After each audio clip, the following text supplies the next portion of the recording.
नमस्कार साथियों, मैं अभय कुमार मिश्रा, शारीरिक शिक्षा एवं स्वास्थ्य अनुदेशक से। आज अंतर्राष्ट्रीय मजदूर दिवस है। जी हाँ, हम उन मजदूर भाइयों को आज सलाम करते हैं शारीरिक शिक्षा एवं स्वास्थ्य अनुदेशक संघ की ओर से, जिनके खून पसीने और उनके मेहनत से आज देश हमारा तरक्की करता है। हम आप अपने सुंदर और अच्छे अच्छे भवनों का निर्माण करते हैं, चाहे वो देश के हर क्षेत्र की बात कर लीजिए।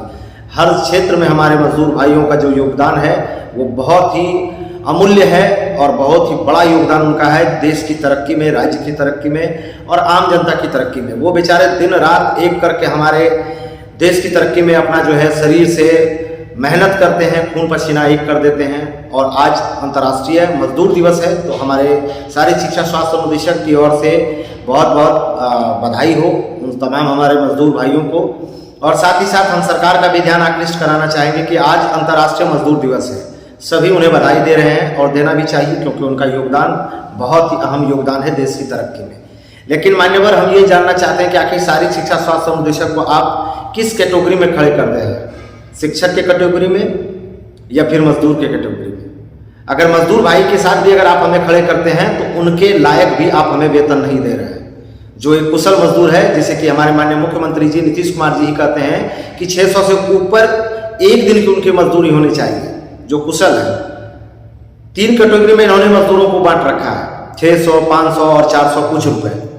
साहब, हम लोग मैट्रिक, इंटर, ग्रेजुएशन 2 साल की टीचर ट्रेनिंग कोर्स आपके द्वारा पात्रता परीक्षा 2019 में वो उत्तीर्ण करके हम लोग बिहार में शारीरिक शिक्षा एवं स्वास्थ्य अनुदेशक के पद पर हम लोगों ने ज्वाइन किया है।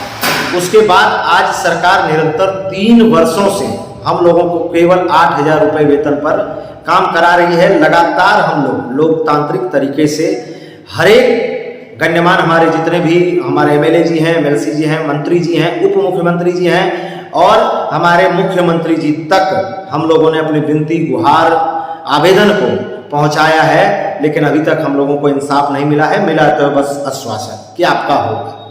बिहार में हर जगह काम हो रहा है। हम लोग खेल शिक्षक कहे जाते हैं। अभी मसाल बिहार में स्कूल लेवल पर सबसे बड़ा खेल का आयोजन वो है मसाल, जिसको हम लोगों ने विद्यालय में चढ़ बढ़ करके, चाहे वो बैटरी टेस्ट लेने की बात हो या फिर अभी स्कूल स्तर पर जो मैच कराने की बात हो, उसमें हम लोगों ने ईमानदारी पूर्वक पूरा समय देते हुए अपने होनहार बच्चों को वहां से तराशा है और निकाला है और आगे संकुल के लिए हमने उनका सिलेक्शन किया है। लेकिन सरकार फिर भी हम लोगों को अनदेखा करती है। कल ही हम लोग पटना गए हुए थे। पटना में भी कल हम लोगों ने जदयू कार्यालय के पास माननीय शिक्षा मंत्री जी से मिलने का प्रयास किया, लेकिन प्रशासन के द्वारा हम लोगों को बल प्रयोग करके वहां से हटा दिया गया। लेकिन मीडिया बंधुओं के द्वारा जो उनसे सवाल किया गया तो उस पर उन्होंने घुमा फिरा करके गोलमोल जवाब दिया है कि हम देखेंगे, सोचेंगे, करेंगे। मान्यवर, आखिर कब? एक एक करके एक एक अनुदेशक खून के आंसू हो रहा है। अपनों को हम लोग खोते जा रहे हैं। अनुदेशक अपनों को खोते जा रहे हैं। इस दर्द को समझिए। 8,000 में किसी का परिवार नहीं चल सकता है। ये एक मानवता के नाते भी सोचने की बात है। आप खेलो इंडिया का गेम करा रहे हैं बिहार में, जो कि ये गौरव का बात है। हम एक खिलाड़ी रह चुके हैं, हमने बिहार के लिए खेला है और ये बहुत ही गौरव का पल है हम सभी खिलाड़ियों के लिए कि खेलो इंडिया बड़ा इतना आयोजन, इतनी बड़ी आयोजन हमारी बिहार सरकार करा रही है।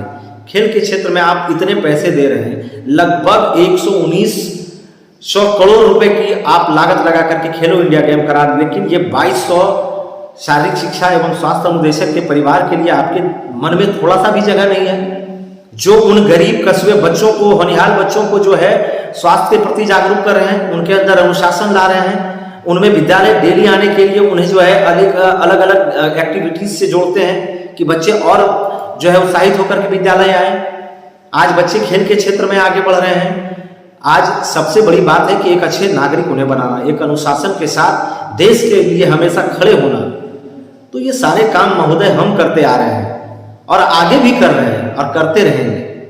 हम एक खेल शिक्षक हैं, लेकिन हाथ जोड़ करके सरकार से हम गुहार लगाते हैं कि हमारा परिवार नहीं चल रहा, बिलख रहे हैं हमारे परिवार, अपनों को खो रहे हैं महोदय। अपनों को खोने का दर्द बहुत बुरा होता है। 8,000 में क्या करें? घर चलाएं, बच्चों को पढ़ाएं, माँ बाप की दवाई लाएं, अपना विद्यालय का खर्च निकालें। आपसे अनुरोध करते हैं, हम लोगों को पूर्णकालिक करते हुए एक सम्मानजनक कम से कम वेतन देने की कृपा करें।